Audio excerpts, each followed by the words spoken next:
બહેનો અને ભાઈઓ, આપ જ્યાં પણ બેઠા છો, જ્યાં પણ મારા અવાજને શ્રવણ કરી શકો છો, આપના હૃદયમાં મારો પરમાત્મા બાલ સ્વરૂપે બિરાજમાન છે એ જાણી અને આપણા હૃદયમાં બેઠેલા એ પરમાત્માને વ્યાસપીઠ ઉપરથી હું વારંવાર વંદન કરું છું.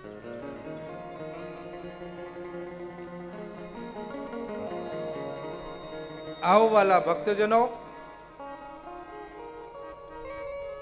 આજે ત્રીજા દિવસની કથામાં આપણે આ ભગવત કથારૂપી અમૃતનું રસપાન કરવા જઈએ. યાદ રાખો, આ સંસારમાં બધું જ છે,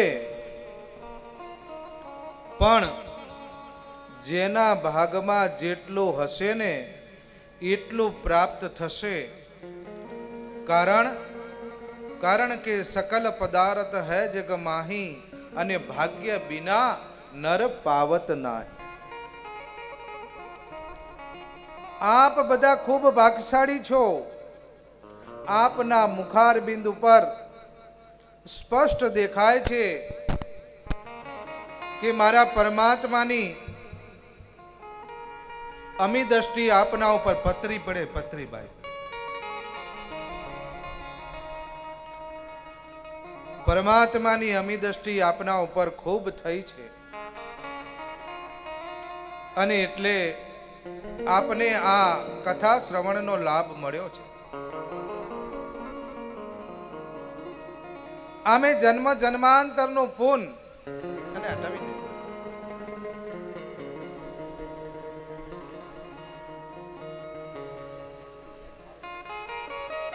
લાયો નહીં તો બે નવા.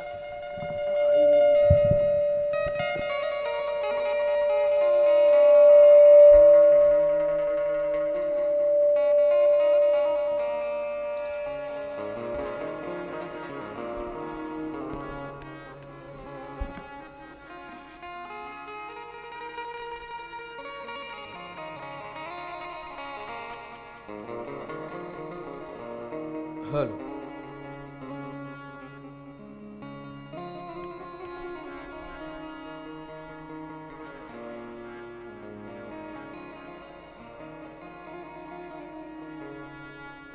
હરે રામ હરે કૃષ્ણ હરે રામ હરે કૃષ્ણ હરે રામ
કૃષ્ણ કનૈયા લાલ કી જય.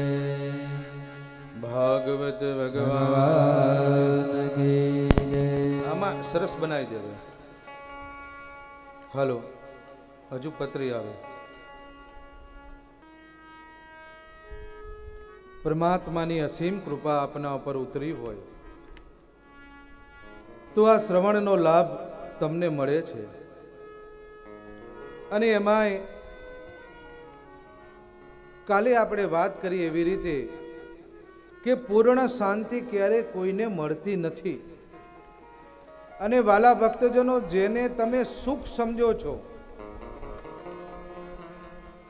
તો એની પાછળ દુઃખ સમાયેલું છે. સંસારમાં ત્રણે કાળમાં સુખ નથી.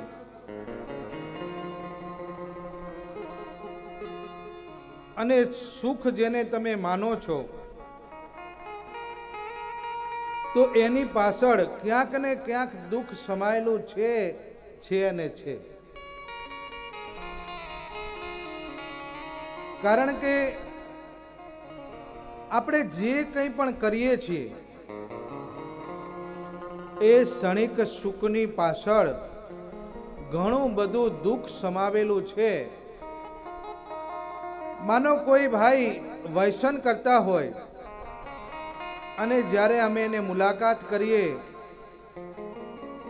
અમે એને સમજાવીએ કે શા માટે તમે સિગરેટ પીવો છો, ત્યારે એમ જ કહેશે કે બહુ મજા આવે છે. તો યાદ રાખો, એની મજા પાછળ કેટલું દુઃખ સમાયેલું છે. આમ સંસારમાં ક્યારે સુખ નથી. અને જેને આપણે સુખ માનીએ એની પાછળ દુઃખ સમાયેલું છે. કારણ કે જે કંઈ પણ તમે કરો છો એ સુખની અપેક્ષાથી કરો છો અને એની પાછળ અસંખ્ય દુઃખ સમાયેલું છે. બિના હરિભજન, ભગવાનના ભજન સિવાય સંસારમાં ક્યાંય સુખ નથી. યાદ રાખો, આખી આલમને જીતનારો સિકંદર પણ ગયો ચાલી. આખી આલમને જીતનારો સિકંદર પણ ગયો ચાલી અને મરતી વેળા એની મુઠ્ઠીઓ હતી બે. એને સંસારમાં બતાવ્યું. સિકંદરે આ દુનિયાને જીતવા માટે આપ સૌ જાણો છો કે દુનિયાને જીતવા માટે એને અસંખ્ય લોકોની હત્યાઓ કરી, ધન એકત્રિત કર્યું, સત્તા મેળવી. અને જ્યારે આ દુનિયામાંથી જવાનો સમય આવ્યો ને, ત્યારે એને ખબર પડી કે આ જગતમાંથી હું તો કંઈ જ લઈ જવાનો નથી. એટલે એના માણસોને બોલાવીને કહ્યું કે જ્યારે મારો જનાજો નીકળે ને ત્યારે એ મારા બે હાથ ખાલી રાખજો. પૂછવામાં આવ્યું કે કેમ? તો એમને ખબર પડે, સંસારને ખબર પડે કે આખી આલમને મેં જીતી અને છતાં મરતી વેળાએ મારી બે મુઠ્ઠીઓ ખાલી છે. એમ તમે ગમે એટલું ભેગું કરો પણ મારા પરમાત્માના ત્યાં તમે 100 જેટલું પણ ધન લઈ જઈ શકતા. તો શું કરવું? તો યાદ રાખો વાલા ભક્તજનો કે પરમાત્માએ તમને આ શરીર આપ્યું છે અને આ શરીરમાં એવું તે કંઈક તત્વ છે કે જેને ઋષિ મુનિઓ ઓળખ્યા પછી તમને ઓળખવાનો પ્રયત્ન કરાવે છે. અને એટલે અમારા ભજનમાં ગાય છે કે આત્માને ઓળખ્યા વિના રે એ 184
ઓળખ્યા વિના રે લખ 84 નહીં તો મટે રે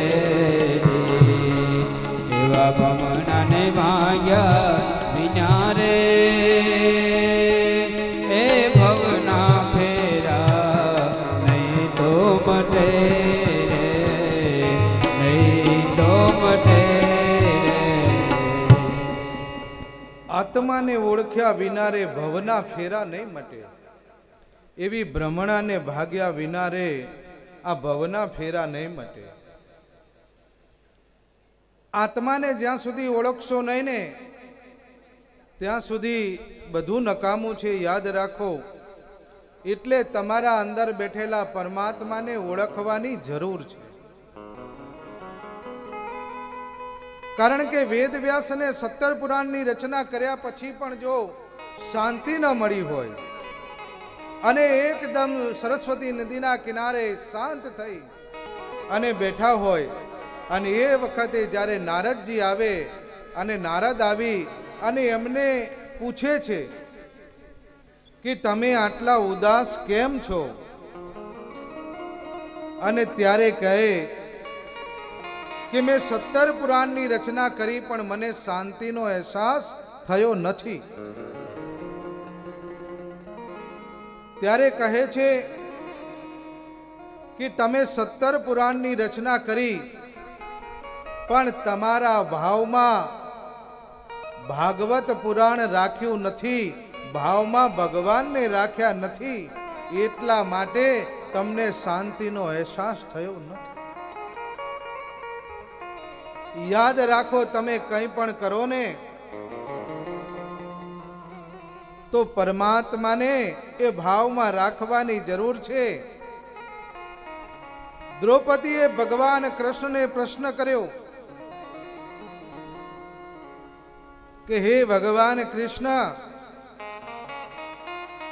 તમે તો મને બેન તરીકે રાખો છો, અને હે કૃષ્ણ, તારા હોવા છતાં આ સભામાં મારી લાજ લૂંટાય. જો તારા જેવો સમર્થ ભાઈ હોય અને વરી સભામાં મને એ ઘસેડીને લાવવામાં આવે તો તારા જેવો ભાઈ શું કામનો? જ્યારે આવો પ્રશ્ન કર્યો ને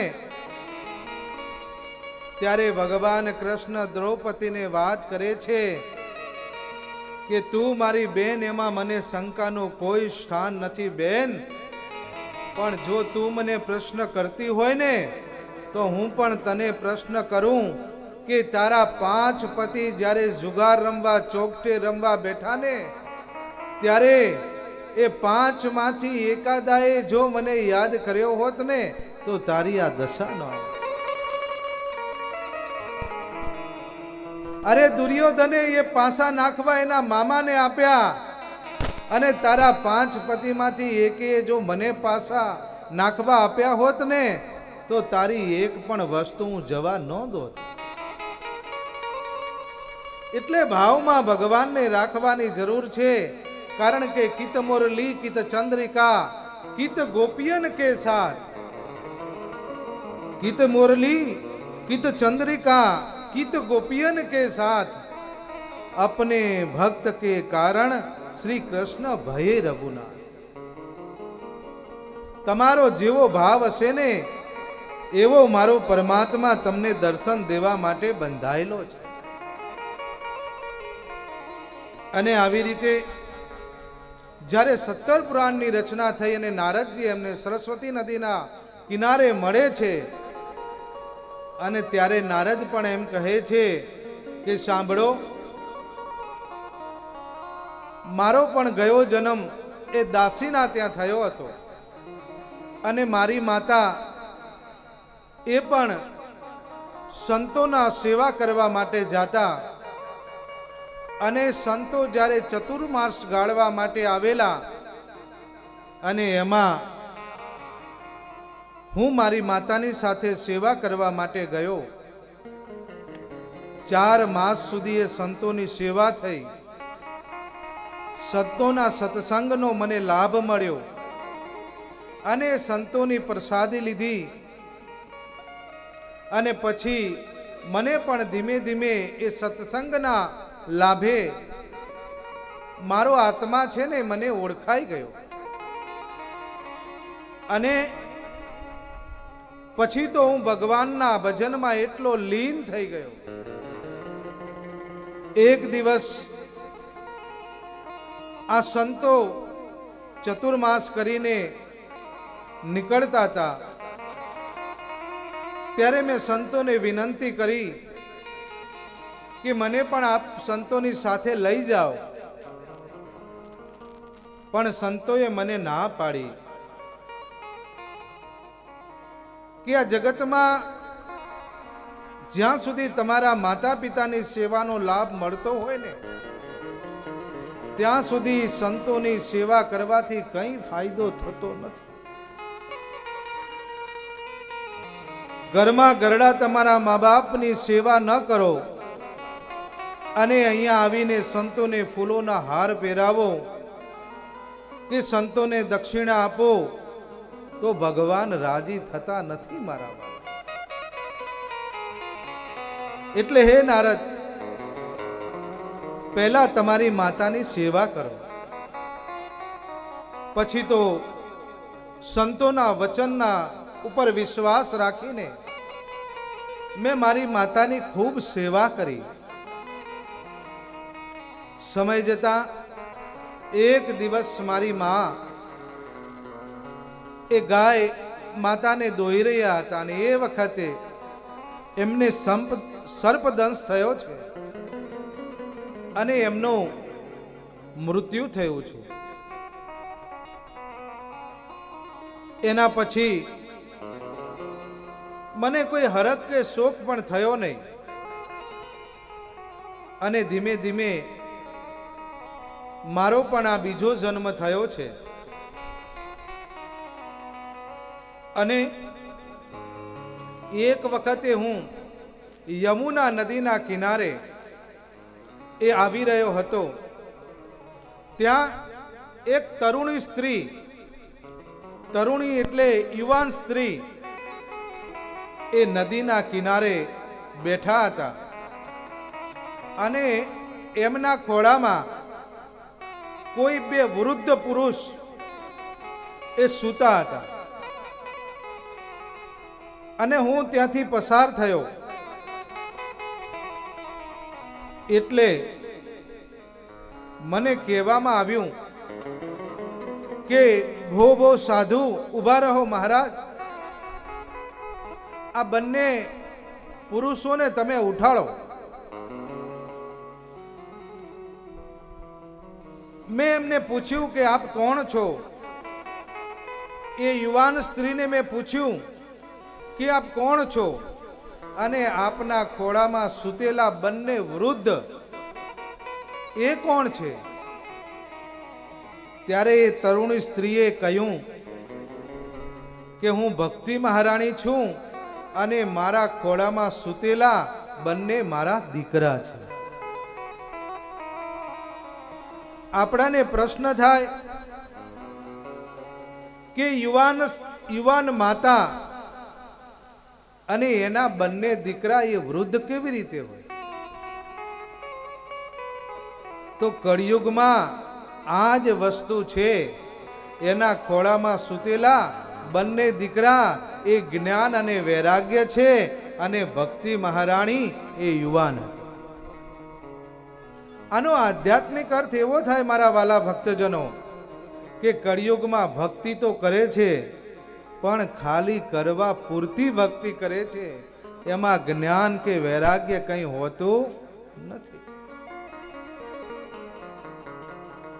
કદાચ અમને લોકો આવીને પ્રશ્ન કરે છે કે બાપુ તમારામાં ને અમારામાં કોઈ ફેર નથી. કોઈ સંતને કોઈ સજ્જને પૂછ્યું કે બાપુ તમારામાં ને અમારામાં કોઈ ફેર નથી. પૂછે કેમ?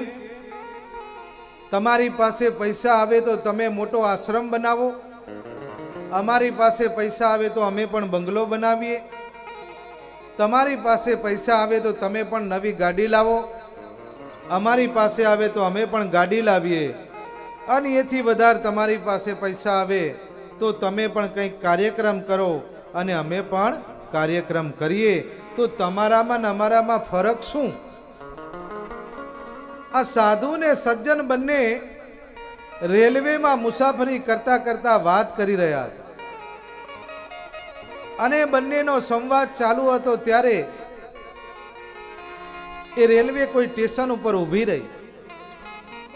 બંને સજ્જન અને સાધુ એ નીચે ચા પીવા માટે ઉતર્યા. ત્યાં પણ બંનેની વાતો ચાલુ રહી, અને ચા પીતા હતા, અને એટલામાં રેલવે ઉપડવા લાગી. પેલા સજ્જન પુરુષે ચા મૂકી અને બાપુને કે બાપુ જલ્દી ચાલો, આપણી ગાડી ઉપડી જશે. बापू के बेटा सत्संग में इतनी मजा आती है, गाड़ी को जाने दे. एके ना बापू, अंदर मारो घणो सामान पड़ो छे. बापू के मेरा भी सामान गाड़ी में ही है. तो बापू हालो आपणे बन्ने. बापू के तू अभी कहता था न कि तुम्हारे वो हमारे में फर्क क्या है, तो इतना ही फर्क है कि हम लोग छोड़ सकते हैं और तुम छोड़ नहीं सकते हैं. भक्ति रे करवी ने निर्मल रेउने मेलवू अंतरनु अभिमान.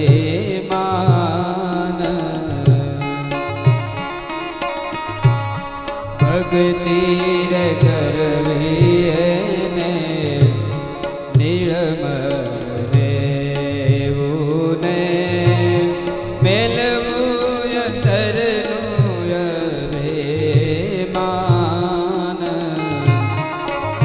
गुरु चरणों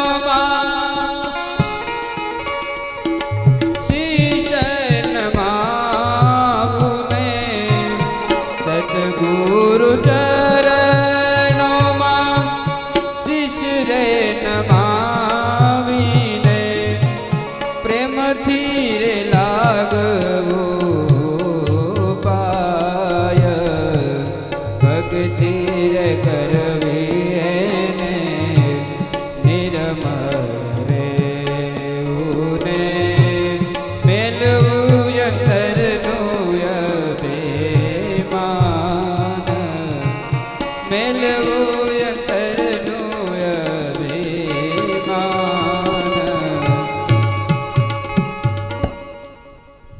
ભક્તિ રે કરવી જેને રાંક થઈને રહેવું અને મેળવું અંતરનો અભિમાન. યાદ રાખો, જ્યાં સુધી તમારા અંતરનું અભિમાન મુકાશે નહીં ને ત્યાં સુધી તમે ભક્તિ કરી શકશો નહીં. અને ભગવાનના 1001 નામ છે, આપ સૌ જાણો છો કે ભગવાનના 1001 નામ છે. અને એમાં એક નામ એવું છે કે ગર્વ ગંજન. ગર્વનો મતલબ થાય અભિમાન, અને ગંજનનો મતલબ થાય હરવું. એટલે જેણે જેણે આ જગતમાં અભિમાન કર્યો ને એનું પતન થયું છે, યાદ રાખજો. જેને જેને અભિમાન કર્યું હોય, પછી એ રૂપનું અભિમાન હોય, પૈસાનું અભિમાન હોય, જ્ઞાનનું અભિમાન હોય કે સંપત્તિનું અભિમાન હોય. આપને ખબર હોય, 5 પાંડવમાં અમારો સહદેવ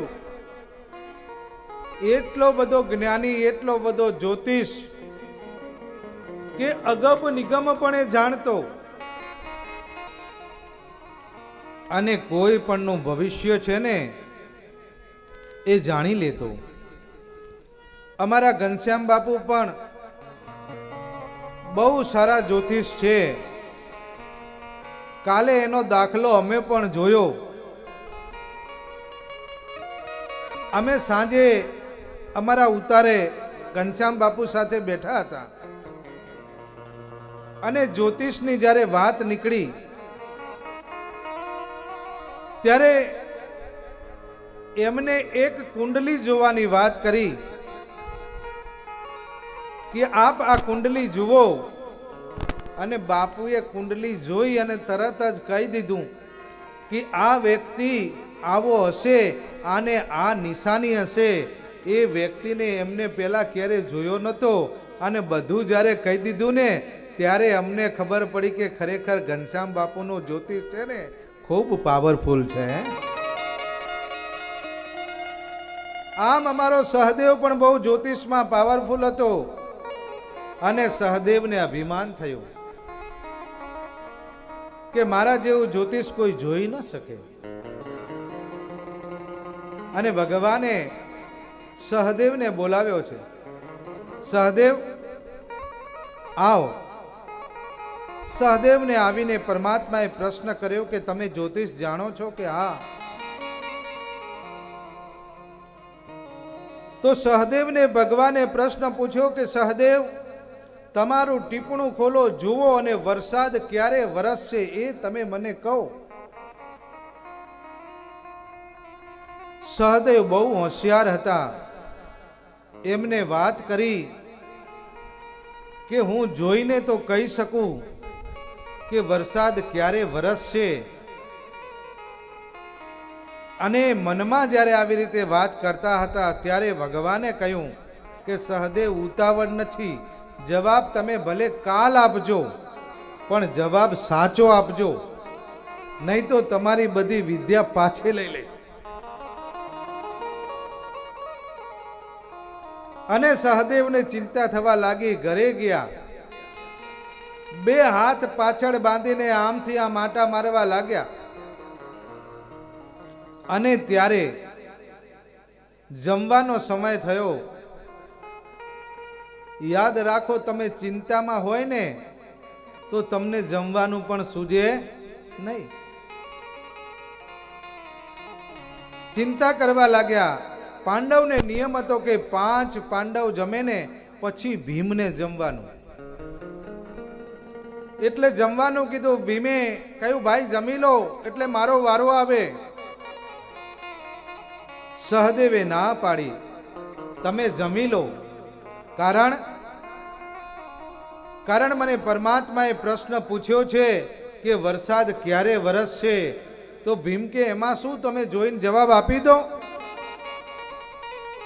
સહદેવ કે ભીમ તારી જાડી બુદ્ધિ, તને ખબર ન પડે. જો હું ખોટો જવાબ આપું ને તો ભગવાન મારી વિદ્યા લઈ લે. ભીમ કે ભલા માણા જમી લે, કાલે ભગવાનને હું જવાબ આપીશ. બંને ભાઈ જમીને સવાર પડતાની સાથે ભગવાન કૃષ્ણની સભામાં જાય. પણ બન્યું એવું કે રસ્તામાંથી ભીમે કંઈક ઝાડ ઉપરથી પકડીને ખિસ્સામાં મૂકી દીધું. અને ભગવાન કૃષ્ણની સભામાં જઈ અને ભીમે ભગવાનને વાત કરી કે ભગવાન તમે એવું તે શું પૂછ્યું છે કે સહદેવ કાલના જમતા નથી? કે મેં તો એટલું જ પૂછ્યું કે વરસાદ ક્યારે વરસશે. તો ભીમ કે ભગવાન એક પ્રશ્ન હું તમને પૂછું. એ કે પૂછ.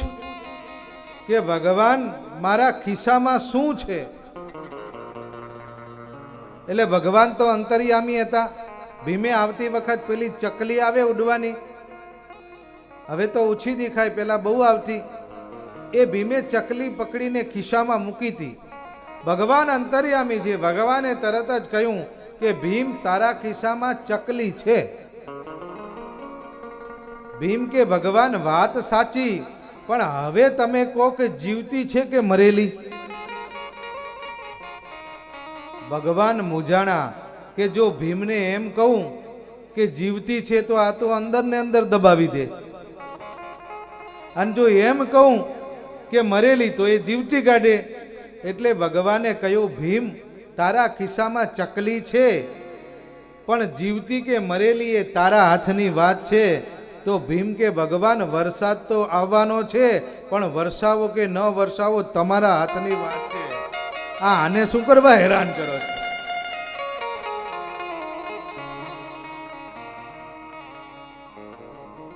કારણ કે માણસ કહે હું કરું અને કરતલ દૂજો કોઈ. માણસ કહે હું કરું અને કરતલ દૂજો કોઈ. અરે આદર્યા અધૂરા રહી જશે, મારો હરી કરે છો. પછી ઘરે ગયા અને ભીમને ભગવાને પીઠ થાપડી હો. ભીમને ભગવાને કીધું કે ભીમ તારામાં તો બળે ઘણું અને બુદ્ધિએ ઘણી, એટલે કોઈ તમારા વખાણ કરે ને એટલે તમને અભિમાન આવે ને. અને ભીમને અભિમાન થવા માંડ્યું. ઘરે ગયા, માતા કુંતાએ વાત કરી કે ભીમ જમી લે. કે બા તું મને કહેતી હતી ને તારામાં બુદ્ધિ નથી, મને ભગવાન કૃષ્ણએ કહ્યું કે મારામાં તો બળે ઘણું અને બુદ્ધિએ ઘણી. પણ માએ કહ્યું દીકરા, આ ભારત ભૂમિ છે ને એ બહુ રત્ન વસુંધરા છે. આના અંદર અનેક બળશાળી, અનેક બુદ્ધિશાળી અને અનેક સજ્જન પુરુષથી ભરેલો આ ભારત દેશ છે. એટલે દીકરા ગર્વ ન કરાય. અને ભીમને દુઃખ લાગ્યું કે ભગવાન મારા વખાણ કરે અને મારી માં મારા વખાણ નથી કરતી, મારે તારા હાથનું નથી જમવું. એમ કરીને જંગલમાં નીકળી ગયો. બરોબર જંગલમાં ગયો ને ત્યાં એવું બન્યું કે એક મહાકાય માણસ જંગલમાં હૂતો હતો. ભુજંગ જેની સાથી હતી અને માણસ હૂતો હતો. એટલે ભીમને બરોબર બપોરે જમવા ટાઈમે ગુસ્સો આવ્યો અને એને બળનું અભિમાન હતું. એટલે ભીમે પેલા માણસને પકડી અને પગ ખેંચ્યો અને પેલા માણસે કંઈ જ બોલ્યો નહીં. એટલે ભીમે એક મોટો પથ્થરો ઉપાડ્યો અને એની છાતી ઉપર પથ્થરો નાખ્યો. એટલે પેલા સુતેલા માણસે એક આંખ ખોલી અને કહ્યું કે છોકરા, કાંકરી ચાળો કરીશ નહીં.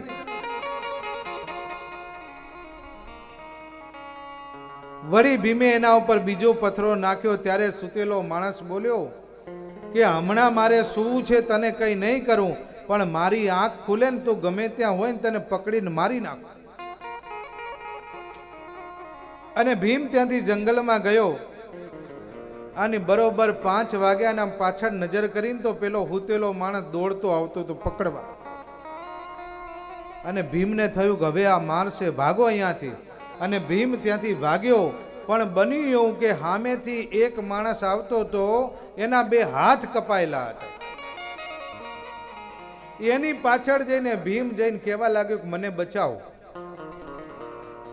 પેલો મહાકાય માણસ આવી અને કહે છે કે છોકરા બહાર નીકળ, વગર વાંકે તે મારા અપરાધ કર્યા, મારા ઉપર કાંકરી ચાળો કર્યો, તને મારું. પણ સામેથી જે 2 હાથ કપાયેલો માણસ આવતો હતો ને એની પાછળ ભીમ ગયો. એટલે પેલો માણસ કે આ મારી શરણમાં આવ્યો છે, આને હું મારવા નહીં દઉં. એમ કરીને કપાયેલા હાથવાળા માણસે પેલા મહાકાય માણસને એક મુક્કો માર્યો અને ધરતી ઉપર ઢળી પડ્યો.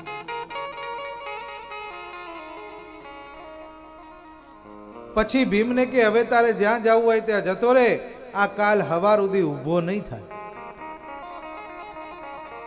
ભીમ પાછો આવ્યો અને એ કપાયેલા હાથવાળા માણસને પ્રશ્ન કર્યો કે આ આવડો શક્તિશાળી માણસ છે કે એના ઉપર મેં મોટો પથ્થરો નાખ્યો તો એમ કહેતો તો કાંકરી ચાળો કરીશ નહીં, એટલે આનામાં કેટલી શક્તિ, અને આટલી શક્તિ છતાં તમારા 2 હાથ નથી અને એક મુક્કો માર્યો ને તો આ ધરતી ઉપર પડી ગયો, તો તમે કેટલા શક્તિશાળી, અને તમે આટલા શક્તિશાળી છો ને તો તમારા કોઈ હાથ કાપી ગયું, તો એ હાથ કોને કાપ્યા એ મારે જાણવું છે.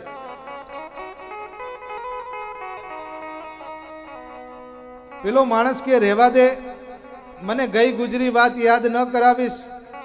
એ કે ના, આટલું કહો પછી હું મારો રસ્તો પકડી લઉં. એટલે કપાયેલા હાથવાળો માણસ બોલ્યો કે સાંભળો, આ દુનિયામાં 5 પાંડવ છે, એમાં બાણા વળી અર્જુને તીર મારી અને મારા 2 હાથ કાપી નાખ્યા છે. મારે તો મરી જાઉં છું, પણ એટલા માટે જીવું છું કે 5 માંથી એકાદો ભાઈ મારા હાથમાં આવે ને તો એને જીવતો ને જીવતો મારી નાખે. ભીમ કે હવે મારે પરિચય આપવો. ઘરે જઈને એની માને કહેવા લાગ્યો કે માં, આ ભારત ભૂમિ છે ને એ બહુ રત્ન વસુંધરા છે, અને એટલે તો કહ્યું હશે કે ઈશ્વરને આવવા કોશે એવો દેશ. હે, ઈશ્વરને આવવા કોશે એવો દેશ, ધરી માનવનો વેશ, એવો રૂડો મારો ભારત દેશ. અરે નેક ટેક ને ધર્મની જ્યાં પાણે પાણે વાત, સંતને સુરા નિપજાવે, એ ભારત તો રત્નની ખાણ છે મારા બાપ. હે, આ ભારતમાં તુલસીદાસ જેવા અનેક સંતો થઈ ગયા, તુકારામ જેવા સંતો થઈ ગયા, મીરાબાઈ, નરસિંહ મહેતા, કે આવા અનેક સંતો થઈ ગયા. હે, એટલે આ ભારતના આપણે સૌ એમ કહેવાય કે નાગરિક છીએ. અને બાપ, ભારતમાં જેટલી શાંતિ છે ને એટલી વિશ્વના કોઈ ખૂણામાં શાંતિ નથી. તમે અત્યારે જોતા હશો કે કેટલાય દેશોનું યુદ્ધ ચાલે છે. રશિયા અને યુક્રેનનું યુદ્ધ ચાલે છે, એની સામે Israel, Lebanon, Greece, Iraq, Iran, આવા ઘણા દેશોનું યુદ્ધ ચાલે. તાઇવાન ને નોર્થ કોરિયા યુદ્ધ કરવાનું વિચારી રહ્યા છે. પણ ભારત છે ને, એ અમારા સંતોનું ને સજ્જનનું એવું કહેવું છે કે ભવિષ્યમાં આખી દુનિયામાં આ ભારત દેશ છે ને વિશ્વગુરુ એ બનીને ઉપર આવશે. એનું કારણ બીજું કંઈ નહીં, પણ ભારત દેશમાં આવી કથાઓ ગવાય છે ને મારા બાપ, એટલે આ ભારત છે ને વિશ્વગુરુ બનશે. અહીંયાના નર નારી કેટલા સેવાભાવી છે. આમ એ જવાન સ્ત્રીના બંને વૃદ્ધ બાળકો નારદજીને કહે છે, નારદજી તમે કઈ વેદનું જ્ઞાન આપો. આ બંને બાળકો ઊભા થાય મારા ખોળામાંથી. નારદે વેદનું ગાન કર્યું, અનેક પુરાણો સંભળાવ્યા, છતાં એ બંને વૃદ્ધો એ આંખ ખોલી અને વળી પાછા સૂઈ જાય છે. અને એટલામાં એક મંડળી ત્યાં ભગવાનનું કીર્તન કરતા કરતા યમુના નદીના કિનારે આવે છે. અને એ મંડળી ભગવાનનું એવું કીર્તન કરે છે, એવું કીર્તન કરે છે કે જે કીર્તનના પ્રભાવે આ નારદ પણ એ કીર્તનમાં જોડાય છે. શ્રી કૃષ્ણ ગુરુ ગોવિંદ હરે મુરારી, હે નાથ નારાયણ વાસુદેવા. શ્રી કૃષ્ણ ગોવિંદ હરે મુરારી, હે નાથ નારાયણ વાસુદેવા. શ્રી કૃષ્ણ ગોવિંદ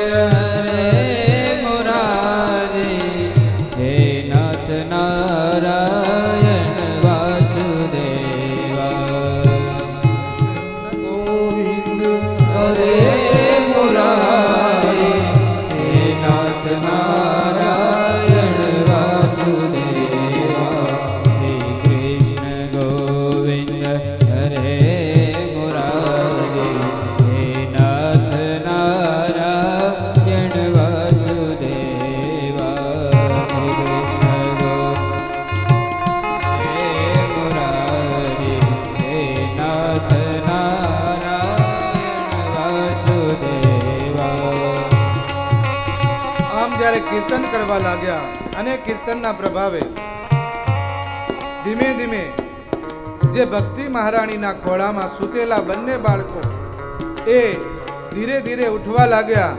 અને ત્યારે આને કીર્તનનો વેગ પકડાવ્યો છે. આપણે પણ આ કીર્તન કરીએ. શ્રી કૃષ્ણ ગોવિંદ હરે મુરારી,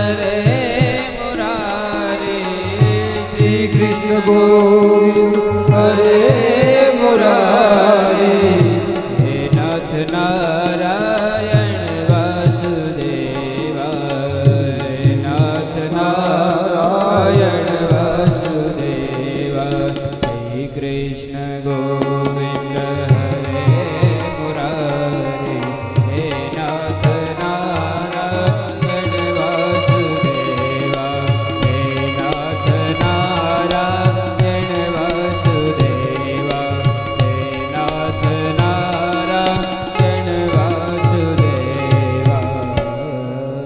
જે કામ વેદના મંત્રોએ ન કર્યું, જે કામ એ નારદજીની સ્તુતિથી ન થયું, એ જ કામ કલયુગમાં કેવલ ભગવાનના કીર્તનથી થયું. એટલે જ કહ્યું કે કલો કીર્તન કેશવમ. કીર્તન એ કલયુગનું શ્રેષ્ઠ સાધન છે. અને પછી ધીમે ધીમે આ જ્ઞાન અને વૈરાગ્ય બંને દીકરાઓ ઊભા થયા. અને નારદજીએ જ્યારે વેદ વ્યાસને આવી વાત કરી ત્યારે નારદે કહ્યું કે મારો પણ બીજો જન્મ એ બ્રહ્માજીના માનસ પુત્ર તરીકે થયો. અને મારા પિતા બ્રહ્માજીએ મને 4 શ્લોકનું ભાગવત આપ્યું છે. મેં તમને પહેલા દિવસે વાત કરી હતી કે ભાગવતમાં 18,000 શ્લોક છે, 335 અધ્યાય છે. નારદજી અહીંયા એમ કહે છે કે મારા પિતાએ મને ચતુર્શ્લોકી ભાગવત એ આપ્યું તું, અને એ ભાગવત હે વેદવ્યાસજી હું તમને આપું છું, અને તમે એનો વિસ્તાર કરો. પછી એ ચતુર્શ્લોકી ભાગવતનો એટલો વિસ્તાર કર્યો વેદવ્યાસે કે એના 18,000 શ્લોક થયા છે.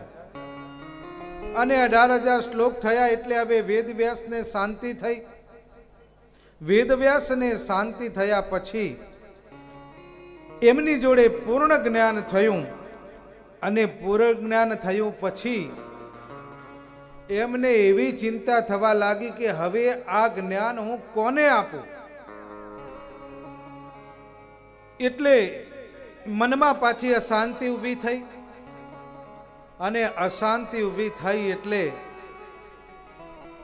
મનમાં એવું થયું કે મારા ત્યાં એક દીકરો હોય તો મારું બધું જ જ્ઞાન મારો દીકરો એનો પ્રચાર પ્રસાર કરે. એટલે વેદ વ્યાસે શિવજીની ઉપાસના કરી. શિવજીની ઉપાસના કરી, શિવજીને વંદના કરી. અને શિવજીની ઉપાસના જ્યારે વેદ વ્યાસે કરી ત્યારે શિવજી વેદ વ્યાસ ઉપર પ્રસન્ન થયા. અને પ્રસન્ન થઈને કહેવા લાગ્યા કે હું તમારી ભક્તિથી પ્રસન્ન થયો છું, તમે માગો, તમારે જે જોઈએ તે હું આપું. અને વેદ વ્યાસ કહે છે કે જો મને તમે આપવા માંગતા હોય ને તો મારે બીજું કંઈ જોતું નથી, પણ તમે મારા ત્યાં દીકરો બનીને આવો. વેદ વ્યાસે શું માગ્યું કે તમે મારા ત્યાં દીકરો બનીને આવો. ભગવાન શિવજી કે એ કામ મારું નહીં, હા હું તમને આશીર્વાદ આપું કે તમારા ત્યાં જે દીકરો થશે એ મારા જેવો તેજસ્વી બનશે, અવધૂત બનશે અને યોગી બનશે. અહીંયાથી વ્યાસની કથાનો વિરામ થાય અને કૈલાસની કથાનો પ્રારંભ થાય છે. કૈલાસની કથામાં મારો ભોળિયોનાથ અને માં પાર્વતી એ એક વખતે બેઠા છે. બંને સત્સંગ કરે અને એ વખતે માં પાર્વતી ને શિવજી ઘણી વાતો કરે છે. ઉમા કહું મેં અનુભવ અપના, હે ઉમા હું તને મારા અનુભવ કહું છું. આમ ઘણા અનુભવો કહે ત્યારે માં પાર્વતી પૂછે કે ભગવાન એવું કયું શાસ્ત્ર છે કે જેને શ્રવણ કર્યા પછી આપણે અમર થઈ જાય, આપણું ક્યારે મૃત્યુ થાય નહીં? શિવજી કહે છે કે આ સંસારમાં એક એવી કથા છે કે જેને શ્રવણ કર્યા પછી આપણે અમર થઈ જઈએ. એ અમર કથા મારી પાસે છે. પાર્વતીજી કહે છે તો મને તમે કથા સંભળાવો. ભગવાન શિવજી કહે દેવી એ કથા અહીંયા ન સંભળાય. એ કથા તમારે સાંભળવી હોય તો એકાંત જોઈએ, અને એકાંત હોય તો જ આ કથા કરાય. માં કહે તમે ગમે તે કરો પણ મને આ કથા સંભળાવો. ભગવાન શિવજી કહે તો દેવી ચાલો આપ મારી સાથે એકાંત જગ્યાએ, અને બંને કથા સાંભળવા માટે જાય. અને ત્યારે ભગવાન શિવજીને વિચાર આવે કે મારા ગળામાં રહેલો સર્પ અને મારા મસ્તક ઉપર રહેલા ચંદ્ર એને પણ મારે અહીંયા ઉતારી દેવા પડશે. એટલે પોતાના ગળામાં રહેલા શેષનાગને એમને ઉતારી અને મૂક્યા છે, અને મસ્તક ઉપર રહેલા ચંદ્રને પણ માથા ઉપરથી ઉતારી અને એક જગ્યાએ મૂક્યા છે. અને પછી દેવી પાર્વતીને લઈ અને અમરનાથ તમે ગયા હોય તો એ અમરનાથની ગુફામાં ભગવાન શિવજી પાર્વતીને કથા સંભળાવવા માટે લઈ જાય છે. અને જ્યારે પાર્વતીને આ કથા સંભળાવે, અને એ કથા એટલી ભગવાનની અમૃતમય આનંદ આપવા વાળી હતી કે આ કથાને શ્રવણ કરતા કરતા માં પાર્વતીને ક્યારે નીંદ આવી ગઈ ને એની માં પાર્વતીને ખબર રહી. કારણ કે કથા છે ને બાપ, એ તો સુખનું સાધન છે. કથા એ સુખનું સાધન છે. તમે જોજો, તમે પણ કથા શ્રવણ કરતા હશો ને એટલે તમને પણ ક્યારેક ઝોલું આવી જશે. એમાં ઝોલું આવે ને તો ખરાબ ન લગાવતા, કારણ કે કથા છે ને એ સુખનું સાધન છે. તમે ડલ્લપના કે યુફોમના ગાદલામાં આખી રાત પડખા ફેરવો અને નીંદ ન આવે, અને આ કથામાં બેઠા બેઠા નીંદ આવી જાય, એનું કારણ બીજું કંઈ નહીં પણ આ કથા સુખનું સાધન છે. માં પાર્વતીને નીંદ આવી. ભગવાન તો સમાધિ અવસ્થામાં કથા કરે છે, આંખ બંધ કરી, અને એ મારો હોળિયો નાથ માં ઉમાને કથા સંભળાવી રહ્યા છે. અને બરોબર માં પાર્વતીને નીંદ આવી, અને એ વખતે એક પોપટનું બચ્ચું આ કથા સાંભળે છે. ક્યાંકથી પોપટનું બચ્ચું એ આ અમરનાથની ગુફામાં રહી ગયું હશે. એટલે પોપટના બચ્ચાને એમ થયું કે અરે ભગવાન કથા સંભળાવે છે, માં પાર્વતી સૂઈ ગયા છે, અને જો ભગવાન શિવજીને ખબર પડશે તો આ કથા બંધ કરી દેશે. એટલે મારે હવે હોંકારા દેવાનું ચાલુ રાખવું પડશે.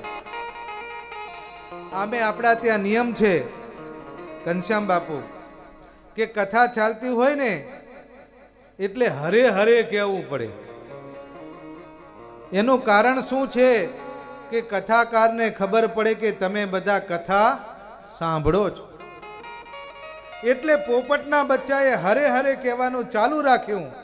એક બે વખત પોપટનું બચ્ચું બોલ્યું, ત્યાં શિવજીને ખબર પડી કે આ મારી પાર્વતીનો અવાજ નથી, આ કોઈ ત્રીજું વ્યક્તિ કથા સાંભળે છે અને આ કથા સાંભળી જશે તો એ અમર થઈ જશે.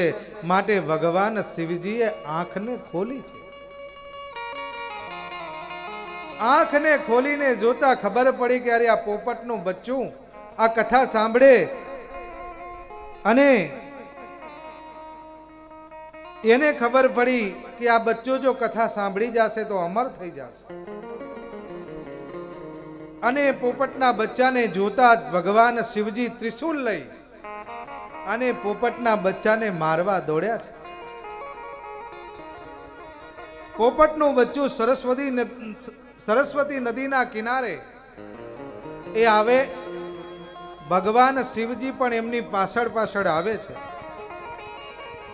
એ પોપટના બચ્ચાએ એક આશ્રમ જોયો અને પોપટનું બચ્ચું શિવજીથી બચવા માટે એ આશ્રમના અંદર પ્રવેશ કરે છે.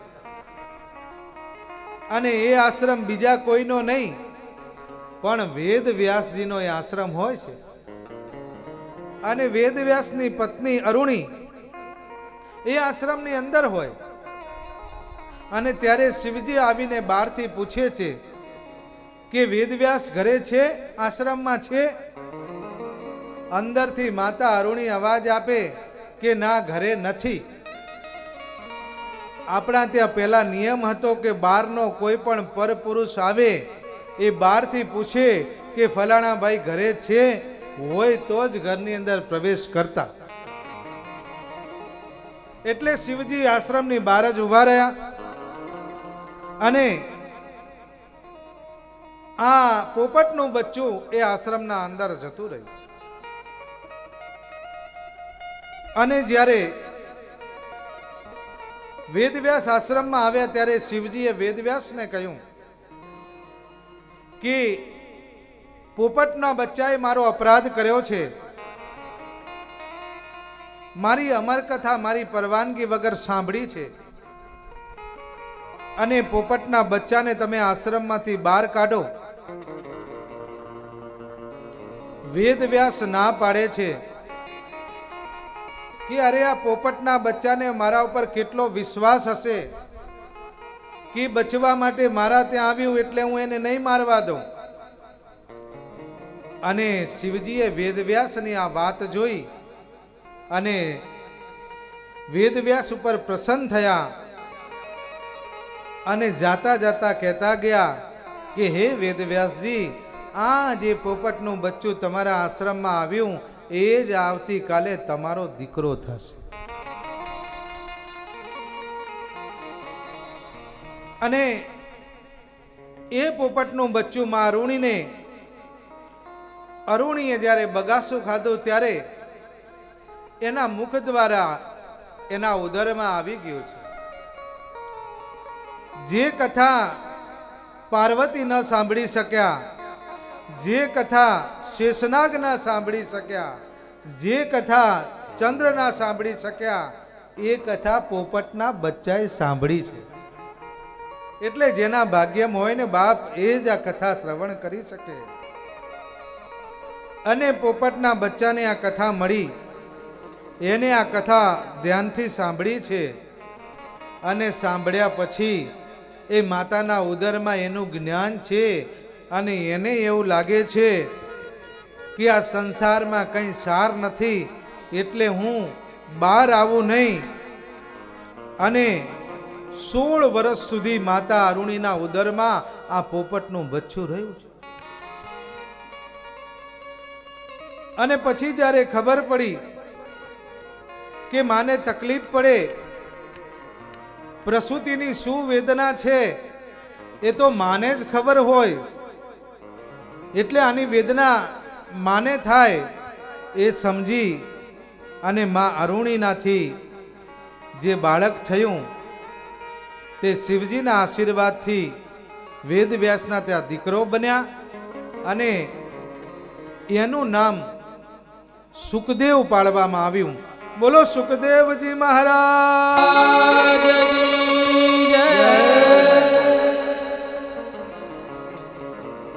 આમ આ સુખને ઊંધું કરો એટલે શું થાય? સુખને ઊંધું કરો, કશું કંઈ છે જ નહીં. એટલે સુખદેવજીને લાગ્યું કે આ સંસારમાં કંઈ છે નહીં, અને જન્મતાની સાથે એ ઘર છોડી અને નીકળી જાય છે. તમને ખબર હોય તો બાળકનો જન્મ થાય તો એના નાભીમાં નાળ હોય, અને નાળને બાળક ખભે નાખી અને ઘરેથી નીકળી જાય.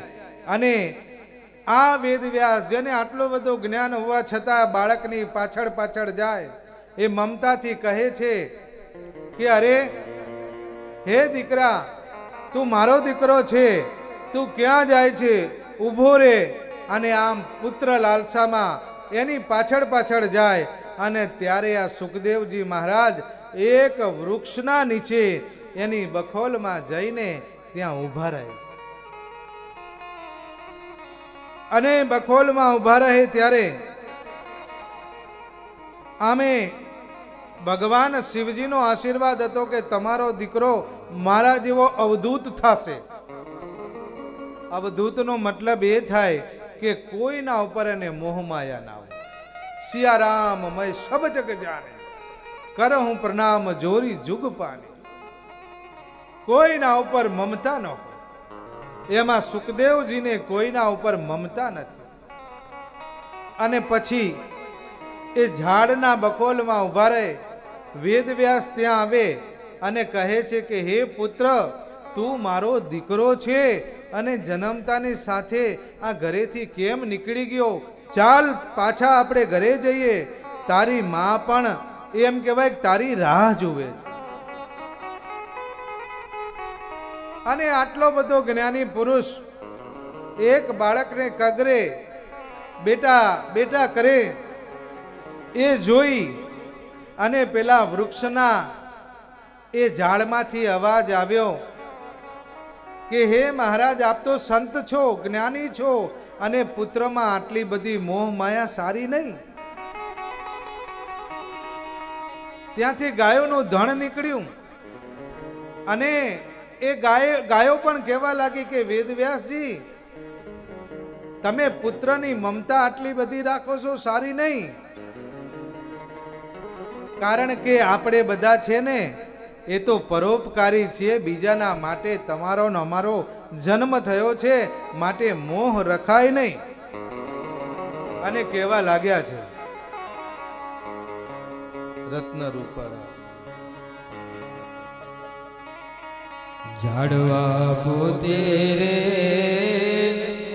પોતાનું ફળ નથી ખાતા રે, ઉપકારી એનો આત્મા રે રે.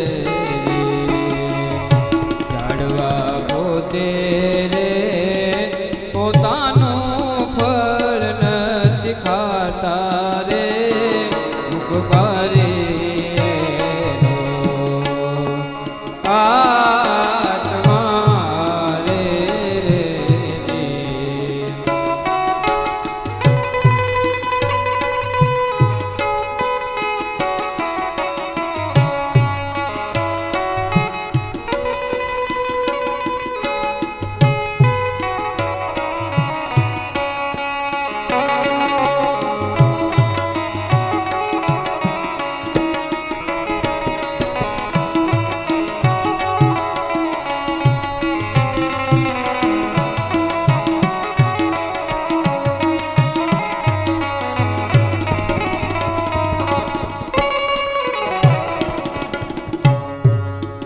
ચરિતા પોતે રે પોતાનું જલ નથી પીતી રે, ઉપકારી એનો આત્મા રે રે. આત્મા રે રે. આત્મા રે રે. રત્ન રૂપાળા મોઘા મૂલવાળા, દરિયો પહેરે ને મોતીડાની માયા, ઉપકારી એનો આત્મા. ગાવલડી પોતે રે પોતાનું દૂધ નથી પીતી, ઉપકારી એનો આત્મા. આમ હે મહારાજ, સરવર તરવર સંત જન અને ચોથા બરસન મેં, પરમારથના કારણે એ તો ચારો ધર્યો દે. આપણો જન્મ છે ને બીજાનું ભલું કરવા માટે થયો. આમ તમે પુત્રની મોહ મમતા છોડી દો અને વેદ વ્યાસ કહે કેમ છોડાય, આને મેળવવા માટે મેં શિવજીની ઉપાસના કરી છે. એટલે એ વેદવ્યાસને લાવે. રસ્તામાં એક દ્રશ્ય બને છે. પિતા અને પુત્ર બંને જ્યારે ઘરે પાછા આવે ત્યારે સરસ્વતી નદીના કિનારે એ નદીની અંદર સ્ત્રીઓ સ્નાન કરતી હોય અને ત્યારે સુખદેવને જોઈને સ્ત્રીઓ એ પોતાના વસ્ત્ર પહેરતા નથી અને વેદવ્યાસને જોઈ અને પોતાના વસ્ત્ર સરખા કરવા લાગ્યા છે. પ્રશ્ન થાય કે દીકરાને જોઈ અને સ્ત્રીઓ કપડા સરખા નથી કરતા, પણ વેદવ્યાસને જોઈને પોતાના કપડા સરખા કરે એનું બીજું કઈ કારણ નહીં, પણ અમારા સુખદેવ મહારાજને કોઈ ભેદ હતો નહીં દ્રષ્ટિમાં. એની દ્રષ્ટિમાં સૌ સમાન હતા. કોણ સ્ત્રી છે, કોણ પુરુષ છે, કોણ સુખી છે, કોણ દુખી છે, એનાથી એને નિસ્બત ન હતો. આમ સમજાવીને પોતાના ઘરે લાવ્યા અને ઘરે લાવીને પછી એમના શિષ્યોને વાત કરી કે હે શિષ્યો, મારા આ દીકરાને તમે ભાગવતજીનું જ્ઞાન આપો. અને એમના શિષ્યો એમના દીકરાને એ જ્ઞાન આપવા લાગ્યા છે. અને એમાં 10મા કંદનું વેણું ગીત એ જ્યારે સુખદેવજી મહારાજે સાંભળ્યું, ભાગવતજીના શ્લોકો સાંભળ્યા અને ભાગવતજીની જ્યારે કથા સાંભળીને ત્યારે પેલા 4 શિષ્યોને પૂછવા લાગ્યા કે અરે આ દિવ્ય અમૃત જેવી કથા કોણે લખી છે? આટલી સુંદર કથા તમને કોણે સંભળાવી? ત્યારે પેલા શિષ્યો કહેવા લાગ્યા કે આ સુંદર અને મધુર કથા એ બીજા કોઈએ નહીં પણ આપના પિતા વેદ વ્યાસજીએ લખી છે. એટલે આપ પણ આ કથાનો વિસ્તાર કરો અને આનો પ્રચાર પ્રસાર કરો. પોતે તૈયાર થાય છે કે આટલી સુંદર કથા જો આ સંસારને મળે ને તો આ સંસારનું પણ કલ્યાણ થઈ જાય. એ સાંભળીને સુખદેવજી મહારાજ આ કથાને એ કહેવા માટે તૈયાર થાય, પણ વેદવ્યાસ વિચાર કરે છે કે જ્યાં સુધી ગુરુ ન મળે ને ત્યાં સુધી આ કથા એ તમારા જીવનમાં ઉતરશે નહીં. કારણ કે ગુરુ હમારો ગારુડી અને મુझ પર કીધી મેર, અરે મોરો બતાયો મરમ કો તો ઉતર ગયા સબ ઝેર. ગુરુ બિન ભવનિધિ તરહ ન કોઈ, જો બિરુંચ શંકર વિષ્ણુ અસોય. આ જગતમાં ગુરુ સિવાય કોઈ ભવસાગર તરી શકતું નથી. એટલે વેદવ્યાસે પોતાના દીકરાને ગુરુ કરવા માટે એ જનક રાજા પાસે મોકલ્યા છે. અને સુખદેવજીના ગુરુ એ જનક રાજા છે. હવે જનક રાજાને તો આપ સૌ જાણતા હશો કે દેહ હોવા છતાં જેને વિદેહીની ઉપમા મળી, એ જનક રાજાને ગુરુ કર્યા છે. અને હવે સુખદેવજી મહારાજે જેને કથા સંભળાવી અને 7 દિવસમાં જેને મોક્ષ મળ્યો એમનું નામ હતું પરીક્ષિત રાજા. હવે આ પરીક્ષિત રાજા કોણ છે એની કથા આપણે સાંભળવી પડશે. તો સુખદેવ અને પરીક્ષિત રાજા કેવી રીતે શ્રોતાને વક્તા બન્યા એની કથા આપણે સાંભળવી પડશે. અને આ પરીક્ષિત કોણ હતા એ જાણવું હોય તો આપણે મહાભારતમાં પ્રવેશ કરવો પડશે. કારણ કે પરીક્ષિતને 7 દિવસનું જ્ઞાન મળ્યું અને મોક્ષ થઈ ગયો. તો એ પરીક્ષિત કોણ હતા? હવે પરીક્ષિત રાજાની કથા સાંભળીએ તો એના માટે આપણે મહાભારતમાં જવું પડે. લોકો એમ કહે છે કે મહાભારત ઘરમાં રાખીએ ને તો ઝઘડા થાય. લોકો એમ કહે છે ને કે મહાભારત ઘરમાં રાખીએ તો ઝઘડા થાય. પણ એવું જરાય નથી મારા વાલા ભક્તો. મારે એ કહેવું છે કે જેના ઘરમાં મહાભારત નથી, શું એના ઘરમાં ઝઘડા નથી થતા? મહાભારત તો એવો દિવ્ય ગ્રંથ છે કે એને ઘરમાં રાખવાથી તમારા ઘરના બધા ઝઘડા મટી જાય. અને એવો આ ધર્મ ગ્રંથ છે, પણ લોકોએ એની ખોટી માન્યતા ઊભી કરી છે. કે લોકો એમ કહે છે કે મહાભારત કેમ થયું? અમને ઘણા આવીને પ્રશ્ન પૂછે કે બાપુ મહાભારત કેમ થયું? એટલે અમે એમને પૂછીએ કે તમે કહો કે મહાભારત કેમ થયું? એટલે એમ કહે છે કે દ્રૌપદીએ મેણું માર્યું હતું કે અંધના દીકરા અંધ, એટલે મહાભારત થયું. પણ એવું જરાય નથી. મને કહેવા દો, દ્રૌપદીએ કહ્યું એના પહેલા દુર્યોધને નાના હતા ત્યારે ભીમને લાડવામાં ઝેર ખવડાવ્યું હતું. તો દુર્યોધન ક્યાં હારો હતો? અરે એની વૃત્તિ ક્યાં સારી હતી? દુર્યોધનની જો વૃત્તિ સારી હોત તો આવડું મોટું ભયંકર આખા ભારતની અંદર મોટામાં મોટું મહાભારતનું યુદ્ધ ન થાય. અરે જો દુર્યોધન સારો હોત ને, ભગવાને એની પાસે 5 ગામ માંગ્યા હતા કે 5 ગામ પાંડવને આપી દો, યુદ્ધ નહીં થાય. અને તારે દુર્યોધન બોલ્યો તો કે 5 ગામ તો શું, પણ 5 સોના 100 ઉપર રહે ને એટલી જમીન પણ નહીં આપું. એટલે આ યુદ્ધ થયું છે. આમ મહાભારત છે એ ટૂંકમાં કહીએ તો જ્યાં મારું મારું છે ને એ મહાભારત છે, અને તારું તારું છે ને ત્યાં રામાયણ છે. એ રામાયણનો ત્યાગ કેટલો છે! જે લોકો મારું મારું કરે છે ને એ મહાભારત છે, પણ જ્યાં તારું તારું કરે ને એ તો મારા બાપ રામાયણ છે. રામાયણ એ ત્યાગનો ગ્રંથ બતાવ્યો છે. મને કહેવા દો કે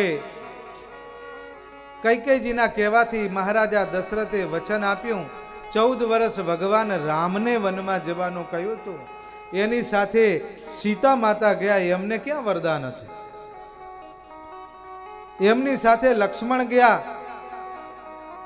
તો આ ભાઈ માટે 14 વર્ષ વનમાં ગયા, એનાથી મોટો શું ત્યાગ કહેવાય? અને એનાથી મોટો ત્યાગ તમારે જોવો હોય ને તો જ્યારે લક્ષ્મણજી વનમાં જતા હતા અને સુમિત્રાએ કહ્યું કે બેટા, તારો મોટો ભાઈ તારા ભગવાન છે, એની સેવા કરજે, અને સપનામાં પણ ક્યારે દીકરા એના તરફ ખરાબ ન વિચારતો. અને ત્યારે લક્ષ્મણજીએ કહ્યું કે માં, તમે કહ્યું કે સપનામાં ખરાબ ન વિચારતા, તો હું સૂવું તો મને સપનું આવે ને. જ્યાં માં આજથી જ્યાં સુધી વનમાંથી પાછા નહીં આવીએ ને ત્યાં સુધી 14 વર્ષ સુધી હું સૂઈશ જ નહીં. આનાથી વધારે ત્યાગ તમને ક્યાં જોવા મળે? મારા ભક્તજનો, આ રામાયણ છે, એમાં ત્યાગની કથા છે. માં કૌશલ્યા એક વખત મહેલમાં ટહેલવા નીકળ્યા રામ વનમાં છે, સીતા વનમાં છે, લક્ષ્મણ એમની સાથે વનમાં છે. અને એ વખત બરોબર કઈ કઈને મહેલની અટારીએથી પાયલનો અવાજ આવે, ઝાંઝરીનો અવાજ આવે. માને થયું કે અરે રાતના 2 વાગે આ કોની પાયલનો અવાજ આવે છે? માં કૌશલ્યા મહેલની અટારીએ ગયા અને ત્યાં જઈને જોયું ને તો શત્રુઘ્નના પત્ની એમની પાયલનો અવાજ આવતો તો માએ કહ્યું કે બેટા, આટલી રાતે તમને નીંદ નથી આવતી? અને ત્યારે કહ્યું કે માં, જેના રાજા વનમાં ગયા હોય અને ભરત મહારાજ પણ નંદીગ્રામમાં વાસ કરતા હોય અને મારા પતિ શત્રુઘ્ન પણ એમ કહેવાય કે ત્યારથી ક્યારે મહેલમાં સૂતા નથી, એટલે માં મને નીંદ નથી આવતી. આમ રામાયણ છે ને એ તો ત્યાગની કથા છે મારા વાલા. એ લંકાના રણ મેદાનમાં મેઘનાથે જ્યારે તીર માર્યું અને તીર લક્ષ્મણની છાતીમાં વાગ્યું અને લક્ષ્મણ મૂર્છિત થયા. અને એ વખતે રામજી પોતાના ભાઈના માથું ખોળામાં લઈને બોર બોર જેવડા આંસુડે રડવા લાગ્યા. એક એક આંસુડાની ધારા જમીન ઉપર એમ પડે કે કોઈની માળા તૂટીને એક એક મણકો જમીન ઉપર પડતો હોય ને એમ ભગવાન રામની આંખમાંથી આંસુડા પડતા. કહ્યું છે કે રામ ન રોવણ હાર, રામ ન રોવણ હાર, અરે રોતાને રાજી રાખે, આ તો વાલપનો વ્યવહાર કે રોઈ બતાવે રામ. રામને પૂછ્યું કે તમે કેમ રડો છો? ભગવાન કહે, અરે વનમાં મારે આવવાનું હતું, લક્ષ્મણ મારા માટે વનમાં આવ્યો, આજે એને તીર વાગ્યું અને હવે એને લીધા વગર હું અયોધ્યામાં કેવી રીતે જાઉં? અવધને જવાને હવે મારા પગલા નહીં ઉપડે. એને લીધા વગર હું અવધમાં કેવી રીતે જાઉં? અને જાઉં ને તો એની પત્નીને હું શું જવાબ આપું? રોવું નહીં તો શું કરું? અને તમે બધાએ જાણો છો કે એ વખતે હનુમાનજી મહારાજ એ જડીબુટી લેવા માટે દોણાચલ પર્વત ઉપર જાય. હનુમાનજી મહારાજે કહ્યું કે બાપ રામ હુકમ કર. કહત જાઉં પાતાલ શેષનાગ બાસુકી સહારું, કહત જાઉં આકાશ ઇન્દ્ર કો ઇન્દ્રસન ઉખાડું. હે ભગવાન, આ હનુમાન તારા દાસમાં એટલી શક્તિ છે કે આખો દોણાચલ પર્વત ઉપાડી નહીં લાવું, પણ બાપ તું રડીશ નહીં. અને હનુમાનજી મહારાજ પણ દોણાચલ પર્વત લઈને જ્યારે આવતા હતા અને એ વખતે અયોધ્યાના ઉપરથી જ્યારે પ્રસાર થઈ રહ્યા હતા, ભરત મહારાજને એમ થયું કે ખરેખર આ કોઈ પહાડ લઈને રાક્ષસ આવે છે. એક તણખલાનું તીર માર્યું અને હનુમાનજીએ પહાડની સાથે ત્યાં નીચે પડ્યા. વાત કરી કે લક્ષ્મણજીને મૂર્છા આવી છે અને એમના માટે હું ઔષધિ લેવા ગયો હતો, મને જલ્દી અહીંયાથી મોકલો.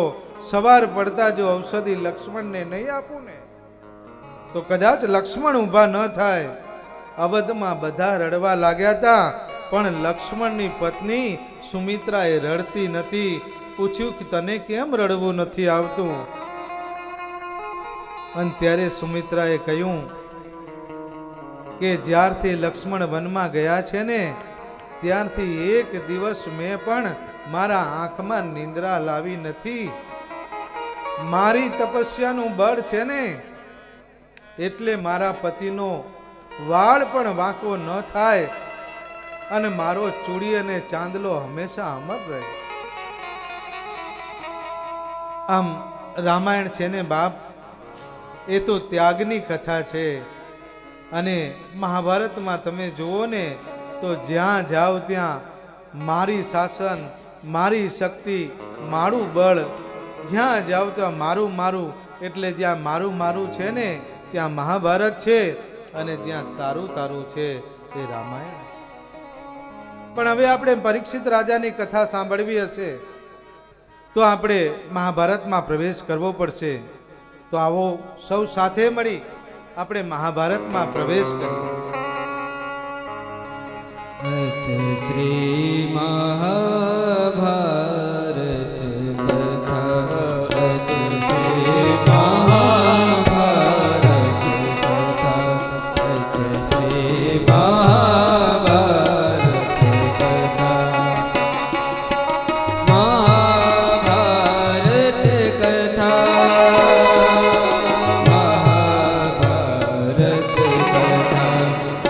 શ્રી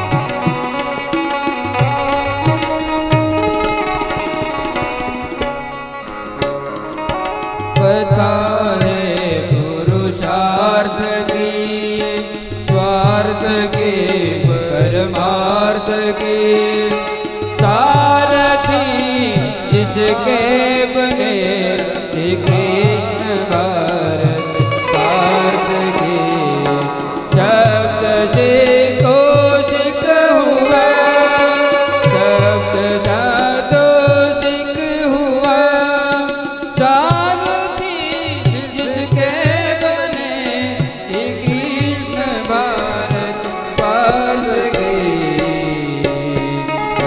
श्री महाभारत कथा, श्री महाभारत कथा, श्री महाभारत कथा.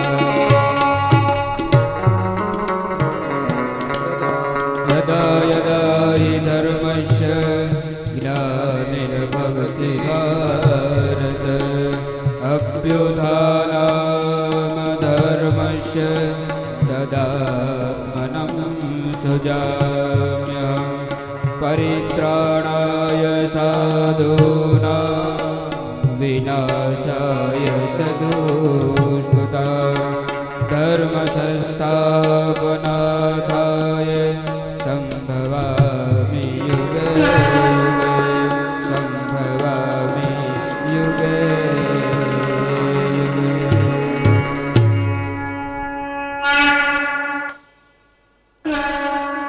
મહાભારત કથા. તમે બધાએ પણ મહાભારત કથા ટીવીમાં નિહાળી હશે. એ સમય હતો કે રામાયણમાં ટીવીમાં રામાયણ આવતી અને આપણે બજારમાં નીકળતા ને તો જાણો કે હડતાલ પડી ગઈ હોય ને એવું દ્રશ્ય ત્યારે લાગતું વર્ષો પહેલા. અને ત્યારે મહાભારત પણ આવતું. એટલે આપ સૌએ પણ મહાભારત જોયું છે. અને હવે આપણે મહાભારતમાં પ્રવેશ કરીએ. ચા આપી હોય તો પછી આપી દો.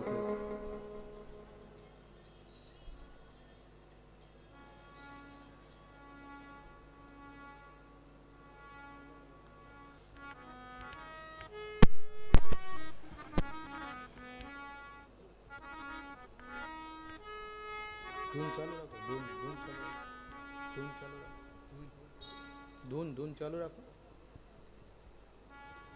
ओम नमो भगवते वासुदेवाय, ओम नमो भगवते वासुदेवाय,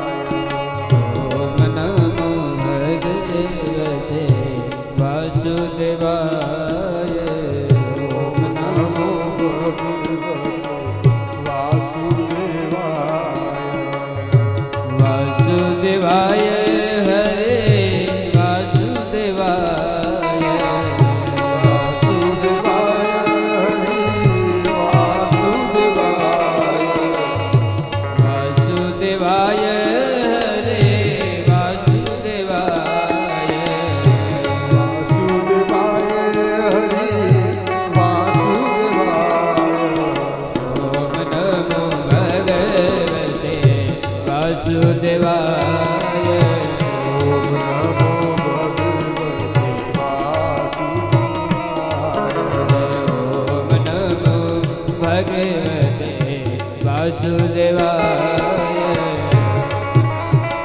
ભગવતે વાસુદેવાય ઓમ નમો ભગવતે વાસુદેવાય વાસુદેવાય હરે વાસુદેવાય વાસુદેવાય વાસુદેવાય ઓમ નમો ભગવતે વાસુદેવાય ઓમ નમો ભગવતે વાસુદેવાય ઓમ નમો ભગવતે વાસુદેવાય ઓમ નમો ભગવતે વાસુદેવાય ઓમ નમો ભગવતે વાસુદેવાય બોલી કૃષ્ણ કનૈયા લાલ કી જય.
ઉપર ઉપર